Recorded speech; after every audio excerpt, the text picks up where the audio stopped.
see life different, authentic, so magnetic. I'm out for connection. The world seems fake, but life is just so damn alive. This is no depression. If I'm cryptic, it's for your own protection, no secrets. I can tell you about the hidden message. Hey everyone, welcome to This Week in Tyranny. It's the most hardcore news show on earth. I'm your host, Conrad Rogas. Thank you for joining me on episode 88. Today is August 11th, 2024. This episode is about full spectrum independence. And before I go into it, disclaimer, just letting everyone know, this one is going to be a vicious one. It's a hard-hitting episode, so it's not for the casual. Don't let kids watch it, right? Or actually, you should let them watch it. But just know that I'm going to let loose here. This is going to be a continuation of the Working on the Self series, where I've been talking about my personal life. I've been talking about the aspects of the self that need to be healed, that need to be worked on and transformed in order for us to have freedom as a whole world, as a society. So this may be some sort of a finale of that. I don't know for sure if I'll be, if I'll just go back to talking about the news next week, but it seems like it. So this one I'm just going to let loose because it needs to happen. Full spectrum independence. So the tyranny is the reason we get enslaved. I've been talking about some of the different reasons. Basically, people just don't want full spectrum independence, which doesn't mean being alone in a vacuum against the world, which people have accused me of. People say I'm like an individualist who just wants to push everyone away and not have connections. It's kind of funny. So it's not aloneness, it's not loneliness I'm talking about. Loneliness is the opposite of independence. A state of loneliness is a state of dependence on external stimuli, right? There's no way to be free if you're just by yourself because you're obsessed with the fact that it's only you there. We cannot live like that. My independence is all about relationships, as the last few episodes have been about, especially this one. So what full spectrum independence is its independence of the physical, the mental, and the emotional. I don't say spiritual. I used to say spiritual, right? I used to say mind, body, spirit as the three parts of man. I no longer say spirit because spirit really is pre-divisional. It is the origin of the three divisions, right? Everything is spirit before it becomes mind, body, and emotions and heart, so to speak. So it shouldn't be, the concept of spirit shouldn't be reduced to one of the three divisions, the three partitions of human life. And when you really get right down to it, the spirit of something, right? We're talking about like a life spirit or the spirit of God or the spirit in which you do something. Spirit is a direction, not an entity, right? It's not a destination, it's a direction. So, and then the direction is forward, it's upwards, it's towards the life, towards expansion, towards the development. Spiritual is that which tends towards the advancement of all. That's also known as love, right? That's why the spirit means breath. Spirit means breath, and when you die, what happens? You stop breathing, right? So physical independence, everyone understands that it's freedom from compulsion, right? Being able to move. Mental independence is, by the way, physical independence, we all have that, right? Unless you're in prison or something like that, right? Or you're handicapped. Unfortunately, if you're sick, you don't have physical independence. So everyone who's able, the majority of society has physical independence, with those exceptions. Mental independence now is rational, conscious thought. It's the ability to discern, to deduce, to integrate knowledge. That one, not as many people have that as physical independence, but people have that. So it's debatable to what degree, what percentage of the population has mental independence. But lastly, we're getting to the last but not least. We're getting to the one that none of us have. Emotional independence. This is what causes us to be enslaved. Emotional independence is the ability to set boundaries. Essentially, that's it. I'm going to be very wary of over-defining this word, right? Emotional freedom. It's just to have the skill to properly identify boundaries and set them. Boundaries between yourself and the world, between yourself and someone you love, and then between yourself and your unconscious mind, right? That last one, the emotional dependence, is why we have tyranny. There would have never been any dictators, any genocides or famines. If people were emotionally independent from the start, they would have said no far, far, far before any leader got into power. There would have been nobody supporting them in the first place, nobody voting for them in the first place, right? Nobody going to war for them. An emotionally free person immediately recognizes that that sort of power is totally crossing boundaries, totally crossing their boundaries. And people have no sense of boundaries. They think boundaries are for countries, like borders. They're at the border with Mexico or Canada. They think that's where boundaries are supposed to be. So they talk about the border crisis. They say we have an invasion at the border.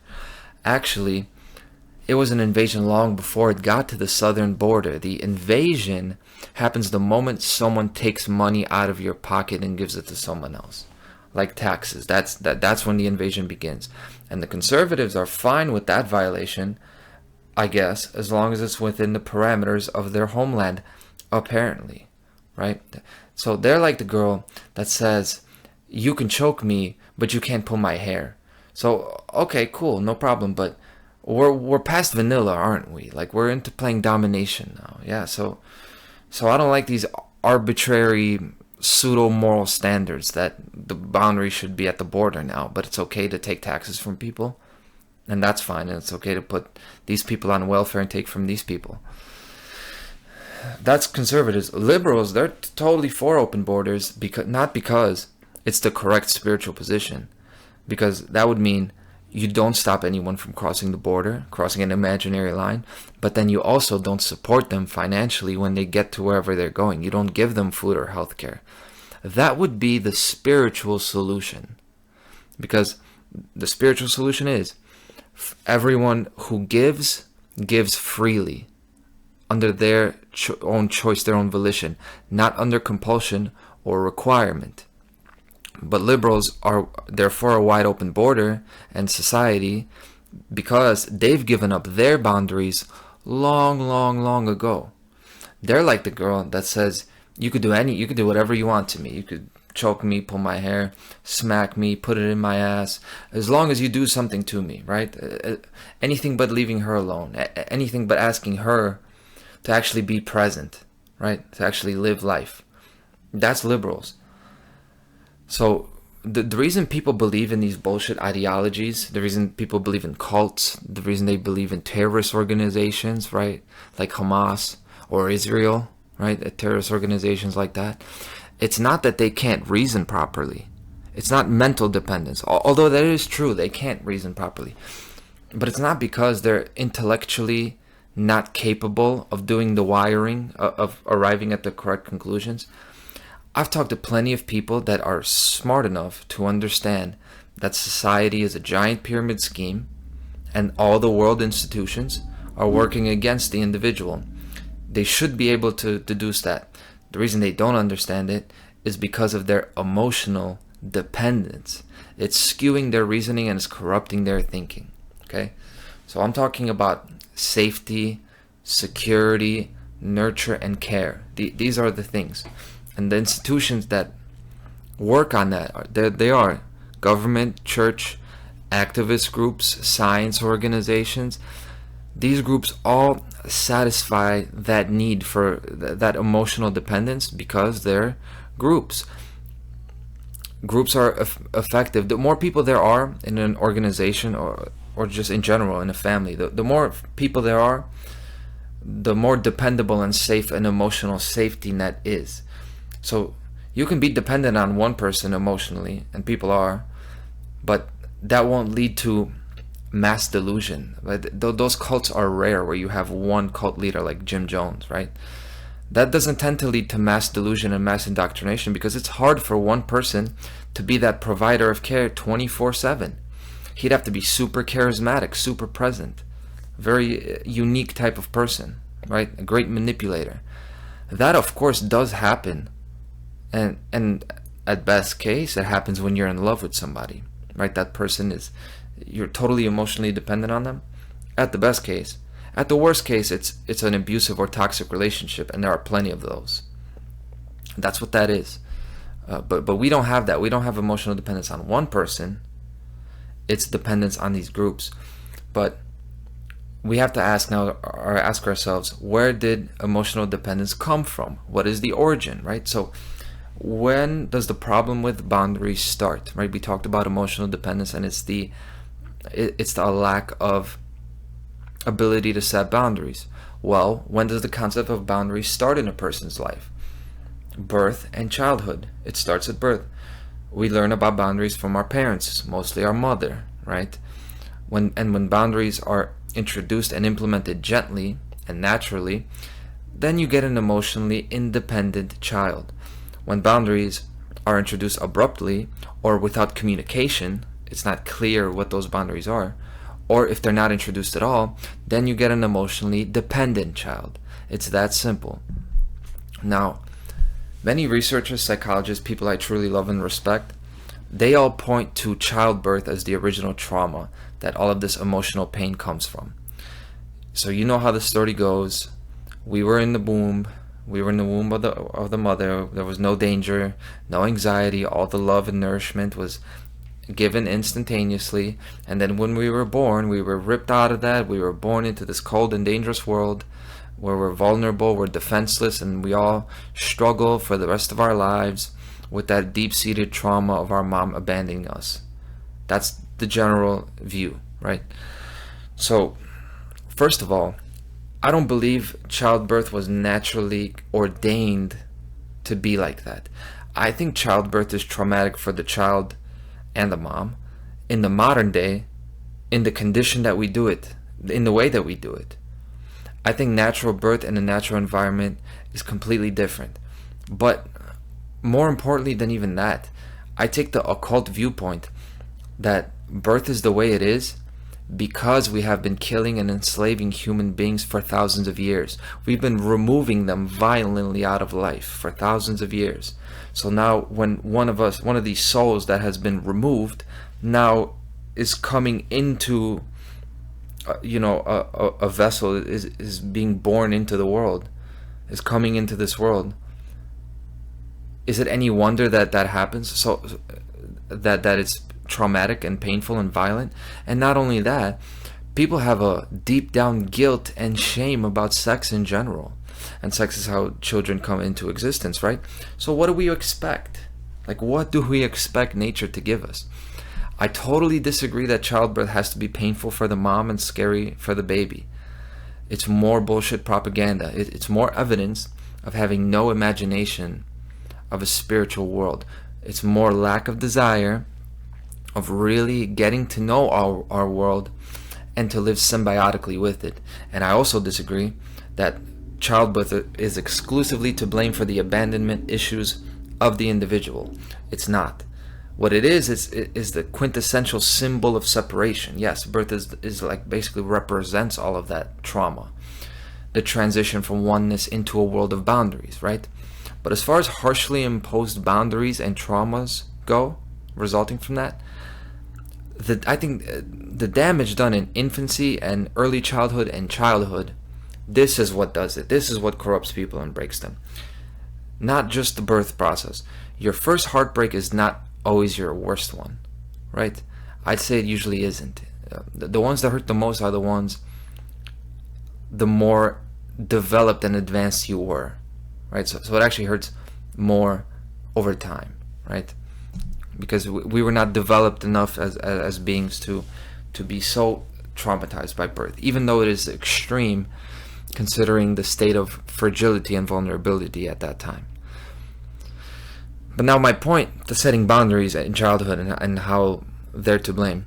So setting boundaries can work there's a day and night difference, a whole spectrum world of difference between them. It could just be an explanation. Hey, don't pinch me because that hurts. That could be explained, right?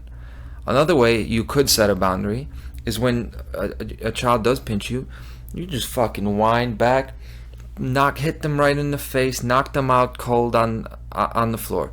Both of those are going to set a boundary, right? They're going to teach a lesson of boundaries, but one of them will leave a clearly defined concept in the mind that could actually be integrated, and the other one is going to make them flinch every time you raise your hand. And this is what we have We have a whole fucking society of adults that were not able to develop a healthy working sense of boundaries because of the way they were introduced to them. So how do you expect them to know? People don't know where their place ends and when someone else's place begins, right?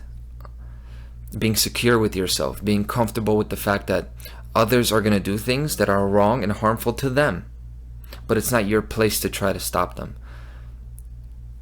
And so many children have their human boundaries constantly violated, day after day, just violating all of their boundaries, thinking they have no boundaries. And people who aren't taught boundaries, they want to control others, but the word control is never used. The word they use is help, right? People want to help others all the time. They want to do all this helping. Well, if it's coming from a person who never learned boundaries, their idea of help is going to be to impose their views and their values on every little thing you do, because at the core of things, they think that their views and their values and methods are just better than yours, right? They're just better than your own. And it's pretty simple how this happens. Parents do this to their children, and then they impose their solutions and their methods, and then that gets passed down to the next generation. It's not explained, it's never justified, that's just the way you do, so it becomes control. If it's not explained, if it's because I said so, then it's just control, and that gets passed down to the next generations.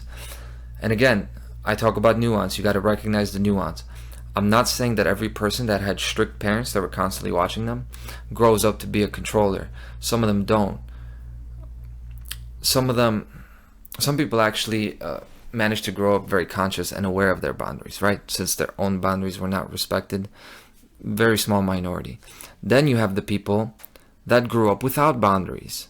Sometimes they grow up to be controllers because that safety and structure in their household was so non-existent growing up that they become adults and they desire that structure, and they become like those controllers that want to help everyone and know what's best for them. And you see this with some children of heavy alcoholics when they had to hold the house together when their parents were passed out, right? They had to tend to their parents. And now they remove that, they take that from the house and carry that role of superhero, life manager to their own family and into the outside world. There's plenty of people that gravitate towards like important positions of administration in society that are just those types, that have a totally skewed sense of boundaries, and they want to totally watch over you now because they want to save you, they want to help you.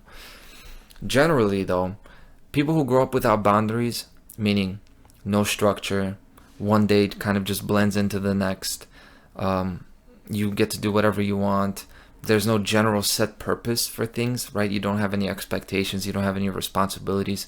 Those people end up also with an unhealthy sense of boundaries, and they will also cross them, not because they want to control people, just because they don't actually know where those boundaries are, right? Because it was never introduced. And this is a huge section of the population. And these people will find themselves easily controlled or themselves controllers, because the people who grow up without boundaries, will either crave the structure that they never had, right? And then they will seek a proxy parental structure that will organize life for them, right? Sound familiar? Or what usually happens with those people is that they are going to grow up, still craving for that unconditional care and nourishment, right? Does this not happen? Does this not happen when people, they were never introduced with those healthy boundaries that you're not always going to get what you want, right? We call this spoiling the children, right? This is where most of the Western population is today. And because Western society is the horse that carries the wagon of the world, this is where the world is today. It's a bunch of people who think they should be taken care of, who feel that the world should provide for them. And they look outside of themselves to be taken care of and provided for. So, quick historical perspective here. It seems to be the mainstream consensus to blame the Industrial Revolution for all these problems of family life and society collapsing, all this moral decay. They blame the Industrial Revolution for it. They blame capitalism. I, of course, have always been the first to defend and praise the Industrial Revolution, right? Point to all of the things that has given us health, wealth, and freedom. But it is true here that the side effect of an urban lifestyle is that we're going to be separated from our parents. And while the Industrial Revolution has allowed people to break away from a king or a church, right? These fatherly control structures, the shift now has made us so dependent on the mother. Whereas before, both parents were working. They essentially worked, but in the household with the children, tending to the crops, the animals, all of this stuff. Now, the father has to leave the children. He has to leave the house, and the children stay with the mom, whose work is now harder because she no longer has the help of her husband. People don't talk about that. So the children see only her. They see more of her as opposed to the father, but they see less of her because she has more work. And then when they go to school, they're totally separated from her, and they see the imitation mothers, the teachers, the school teachers who are almost exclusively women. There's a reason for that, right? And even this has changed in the past 60 years or so, with the mom often also leaving the home to go to work. And now the mom's absence is felt 10 times more strongly than the dad's. That's just the way it is. But with or without that being the case, whether she's there or not, this leaves a child's emotional desire leaning towards safety, towards care, towards nourishment, as opposed to purpose and structure, right? Leaning towards the maternal, to the care, to the being provided for, as opposed to the endeavoring, cavalier spirit of the man, right? With freedom comes a need for the self to set boundaries, right? And that's a very difficult thing to do when you didn't grow up having a reference point or an example of them. That would be like trying to describe the concept of something without having the actual words or language for it. Like an avalanche. Think about an avalanche. How would you correctly define that without having that word? How would you correctly separate an avalanche from the snow that it is composed of, the mountain whose slope creates the conditions for such a thing to occur, and then the potential triggers and catalysts, and then to convey the danger that such an occurrence holds, right? And the implications that carries for you, for somebody going into the mountains. It is so much extra that needs to be done without having just one word that is understood for that. So this is what life is like for most people. They don't see that they're enslaved because they've never heard the concept of natural property law, self-ownership, moral ambition. So they don't recognize the institutions of government, banking, media, religion, medicine. They don't recognize them as entities set up to control and take from the people, because they don't have the words. They're like the person on the mountain that doesn't know what an avalanche is.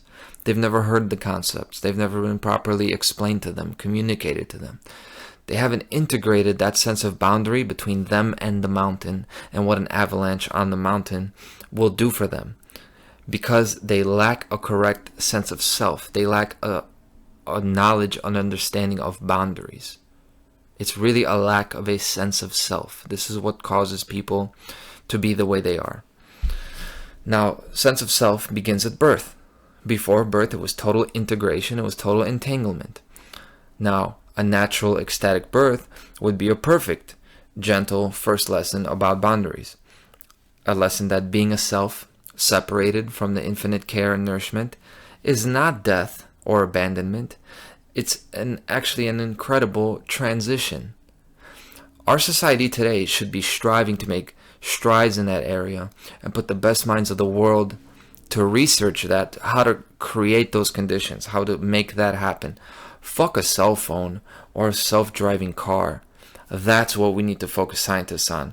And people just love to defend doctors and scientists. We are so small that we are so inferior that we're not doing that we cannot recognize how important this is to research.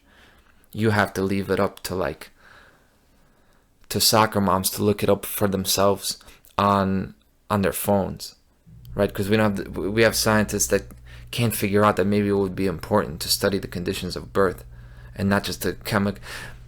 We live in the equivalent of like a luxury castle with no toilets. It's like, what's the fucking point? Where we drug moms up so much and put parents in so much fucking fear that they have not even any intuition of what's good or bad for their children.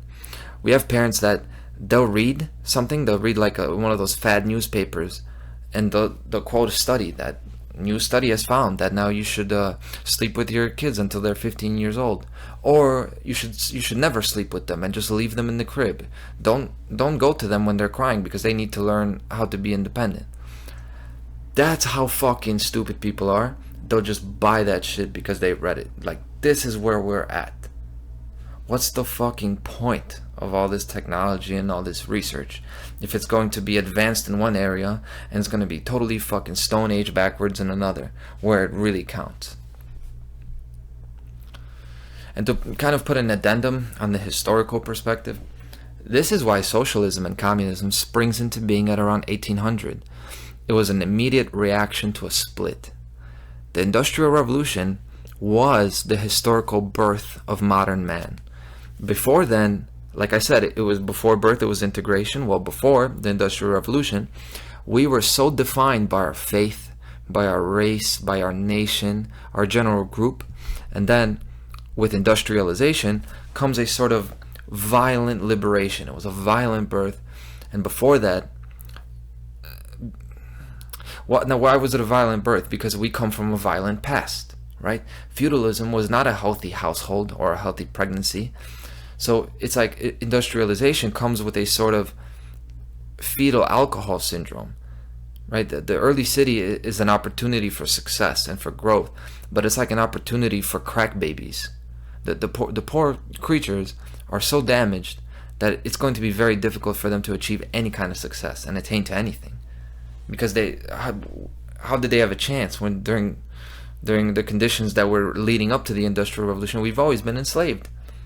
And we were never individuals. We were never prepared for individuality. We were never prepared for healthy boundaries. So immediately after that abrupt, violent birth, you of course have the desire to go back into the womb, right? Because we're ripped apart and thrown into the cold. So what I mean by this societally is that we want to be cared for and provided for again. Ever since, getting a little bit of freedom, getting a little bit of liberty, we want to be cared and provided for again, because that's what we lose. That's the trade-off. We want to be safe in the waters of the womb. Anything to end the abandonment we feel, and we've never really healed that since the 1800s. Now, when I think about a child going through this, it's crushingly sad to me. But we're talking about adults here. We're talking about adults that are joining the military. They're killing people. They're becoming doctors and scientists. And they're pushing the pill bottles, and the syringes are doing the same things that the bombs and bullets are doing. And they're hurting. These people are hurting the children, and they're hurting their partners because of the way they are. So I have no sympathy for those people until they realize this, because they have the capacity to realize it.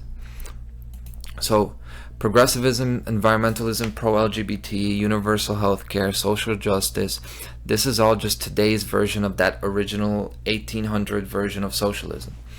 And socialism could only have been conceived and thought of by mama's boys. This is a mama's boy mentality. And why does it happen? Because your sense of self was damaged by a lack of care and security. And this new global government coming into being now is made possible by this desire to be in the womb. And the institutions do it for us now. They create the artificial womb for us, and these mama's boys have totally bought it. And look, before I absolutely go off on the modern man and how much of a joke he is, I have to explain this. Like, I have this. I am the type that grew up without boundaries. Growing up in the 90s in Poland, right, when I was born, 96, this is like where whoever you have in the house is going to have to work like day and night to keep the lights on, because it was a transition from the Soviet Union to some sort of free market, but it wasn't a free, because immediately it was just the old Soviet connections without the Soviet structure. So basically you have looters and gangsters ruling the society, and you know, it's another different type of brute force gang group, a group of henchmen. That's what it was like. So when my parents split, my mom was always working. There was no time for boundaries. There was no ability to like have a structure for me, because like she was busy trying to feed me, right? So I grew up now doing basically whatever I want to. There was no, you know, I could not go to school because I walked myself to school, because, you know, she's got to be at work around that time, right? Most of the time I took myself to school. So if I don't make it to school, I don't make it to school. There's nobody telling me to do it. We're in this together, right? It's kind of like, you know, two people in this struggle together. There's no real structure. There are none of these boundaries, and that's great. It was great for me. I certainly would like that better than the other way around. But of course, that comes with all of this baggage later on, because you didn't learn how to do these very basic things, okay? That most people learn. And systematically for years, I've been working on healing all this stuff, this mama's boy stuff, and becoming a true man without these dependent tendencies and this emotional baggage. But especially I have this problem in relationships. And romantic relationships are the area in general with anything that are the most difficult to work on, because you can't practice for it. You can't do it yourself, right? So you will get no practice done until you're in it, right?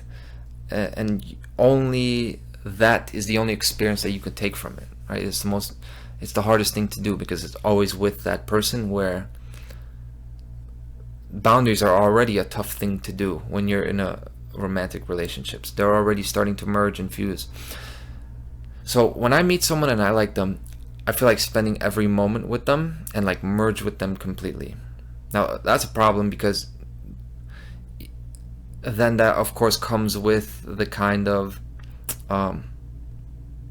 there are plenty of things within you that push the other person away. Like you on one hand you want to be with them, and on the other hand you had enough of them, so you want to separate. So it's hard to manage that, but that's another story. The idea of merging with someone completely, it's not a healthy recipe. It's not a recipe for a healthy relationship. That's a recipe for a healthy relationship between two heroic individuals who have both conquered their own trauma and shadow and so forth.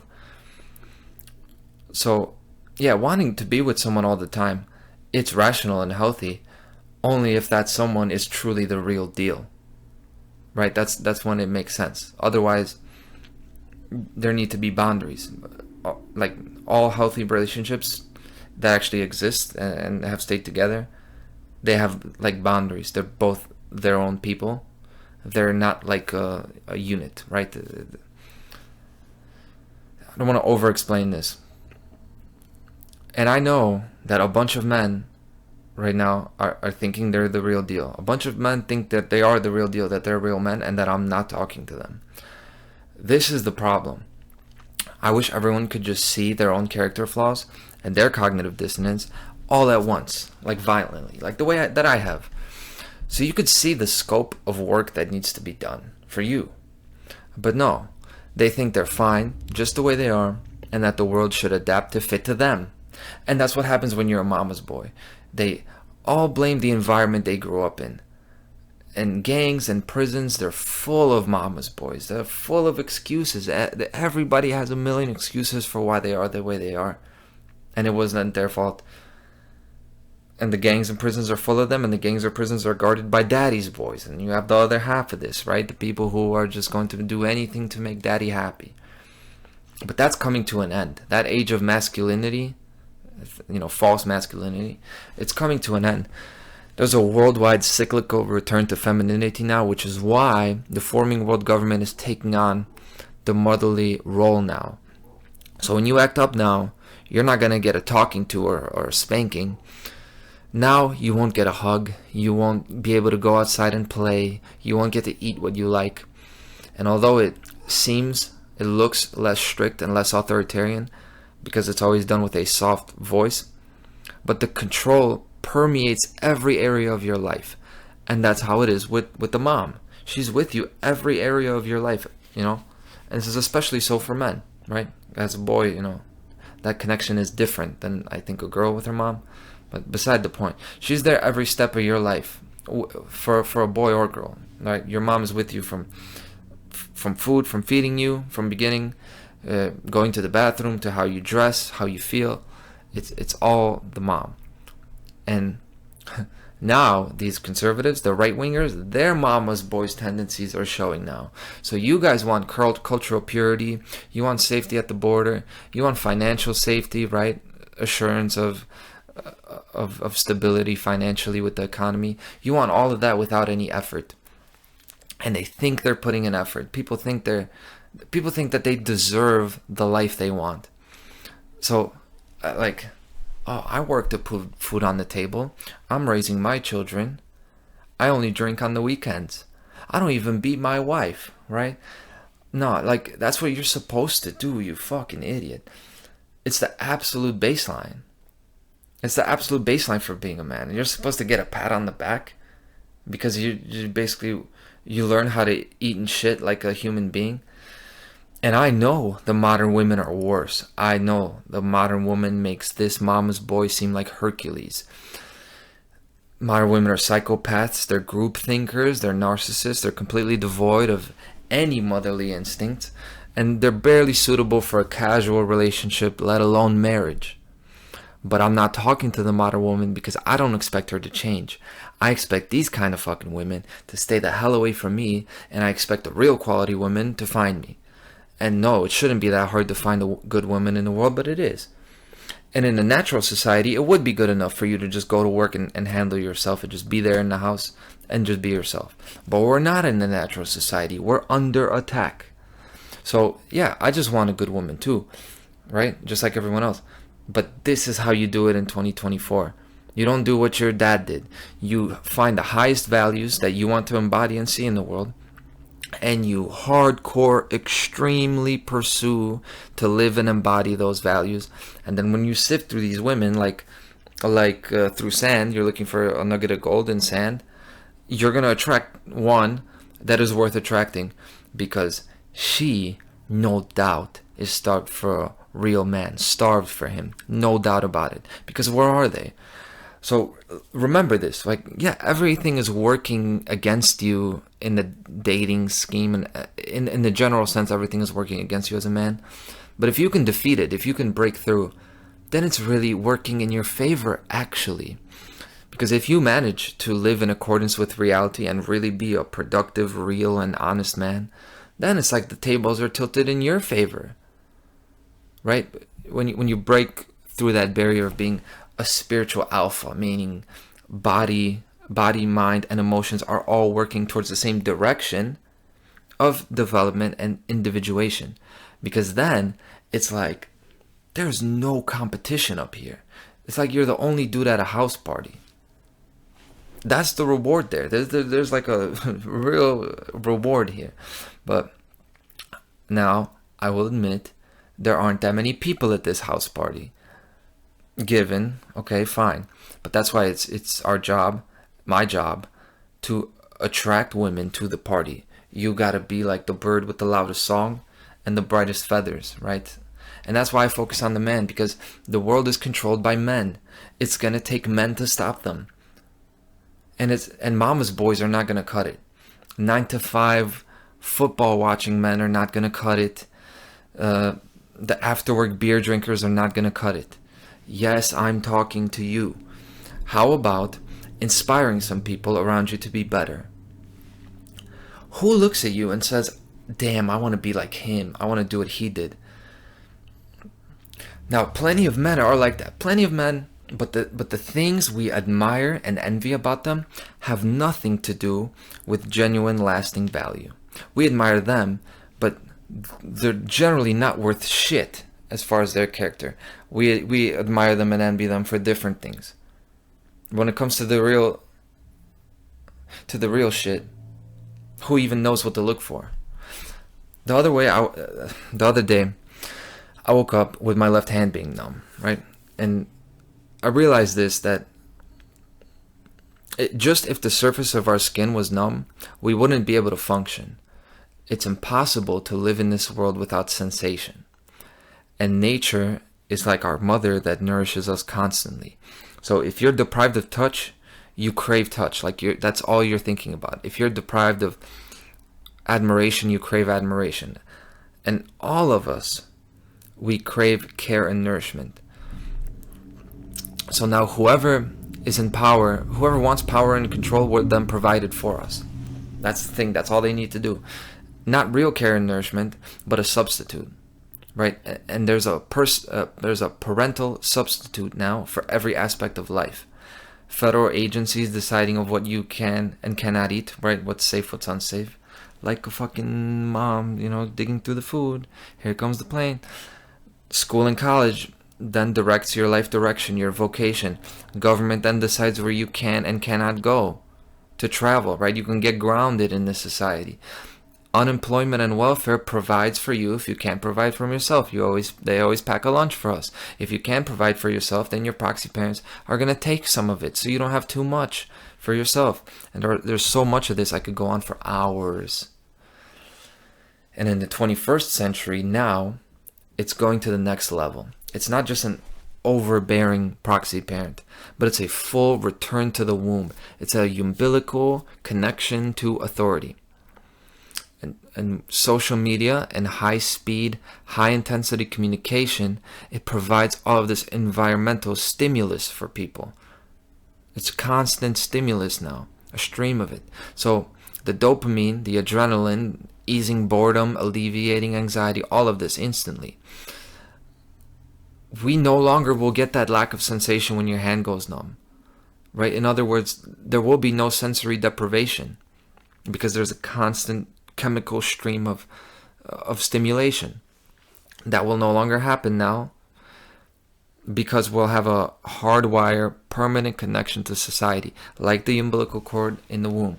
And when that happens, what you get is a lack of will, right? You lose your hunger and your desire for experiences, because you could just turn TikTok on and you're going to have at least something filling you up, right? So you will never get that desire to go out and look for it. The desire for pleasure and satisfaction is not a biological burden. It's a motivator to do great things and go out of your comfort zone, to push yourself to experience this beautiful universe. And you motherfuckers, you complain about kids being on TikTok, but you yourself, the parents, are scrolling or watching movies and shows yourself. And if you're listening to this and you're a man, chances are that's you. I know two men that for sure I know for a fact don't waste their time on mindless garbage. Dan Alexander and Mark Passio. And I don't know. I don't know about the rest. You have to spend a lot of time with somebody to know. And I still have more to do in that department. But the more I do, the better I feel. But my point is, I cannot stand you people fucking complaining about other people. When you yourself are caught up in the system, you're sucking on the titty of the system, you're attached to it, attached to the breast. Still, after everything you've realized about it, and then you turn to me and complain about the leftist or the younger generation and how they're sucking on the milk of this system right next to you, as if you're in a position to criticize. Where is your contribution in this war for freedom? For life itself. Nowhere to be found, these people. And there's so much more to talk about with this new form of control being like a return to the womb, like a return to the mother. But I want to leave it at this communication technology aspect because it really defines the collapse of freedom. This is how it happens. The pandemic would not have happened in the pre-social media world. How we meet romantic partners is now filtered by big corporations. You find a woman first on social media or online and message her there before you meet her in some cases. And if you do meet her first, the interaction is so trivial that online is how you start anyway. And then when that happens, your social or your group acceptance is a prerequisite for interpersonal interaction. Meaning everything that should be personal between two individuals is within the context of the whole society. That's collectivism. That's slavery. Meaning you can be so easily, anonymously ostracized from the group for any slight aberration from the norm, or any slight, or offense of somebody who has an influential position in the social group. Like the Soviet Union, like Poland in the 90s. You piss off one of the gangsters, your family's done. That's how it is now. Except now it's for men, and controlled by this conglomerate that's got the modern women as like their golems, right? And they're doing basically social Darwinism, like they're doing eugenics. They're controlling breeding by making it so that the men that are desired are nothing like the real men that need to be at the forefront of society, fucking carrying this wagon. They're nothing like that. But what I'm talking about with social media and the group controlling your ability, your voice. We have community policing and censorship now, the kind that Joseph Stalin and the Soviet Union could not have dreamed of. You can be flagged for and reported for anything, and good luck appealing your bans and removals on the internet, right? You guys who have channels, you know how that is. And it's the modern day equivalent of a system where a woman can call the police on any man, her boyfriend or anything, and they're going to side with her 100% of the time without any proof needed whatsoever. They don't even pretend like they need to be objective. This is what we have now, what we're heading towards. And the entire corporate world is on the strings of this beast, because the corporate system replaced the individual owner with a group of executives that have nothing to do with creating the actual thing and running it. And what you get when you remove the individual from anything is you take away the individual's values and principles. So then the only remaining value or principle, the only virtue, becomes optimum execution, right? Unfortunately though, short-term optimizing gain is not what creates, produces, and maintains wealth. You guys should know this. So then what you get now is every company is relying on algorithms, on technology to make decisions. Which means what? Which means that data is king, right? It means information is essentially what makes the decisions. Which means that everything will be micromanaged down to smaller and smaller parts, further removing the human being from the totality of a business idea and a business concept. Right, for the actual thing that began, the will that started that whole, engine of production. And this is why corporations are aligned with this system, not because they're at the same rituals even.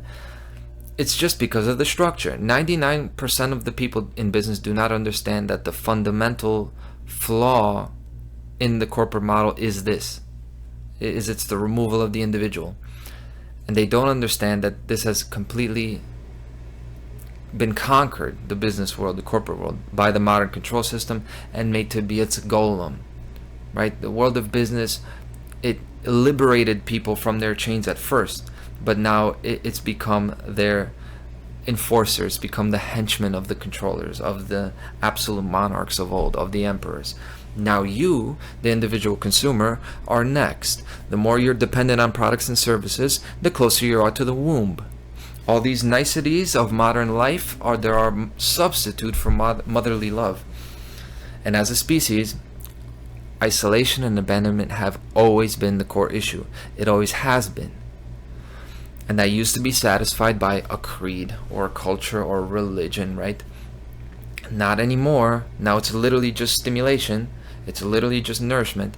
And this return to the womb is going to be the death of freedom. It's going to be the death of humanity. You have to turn away from the comfort. Walk back towards the fire, because there's nothing here.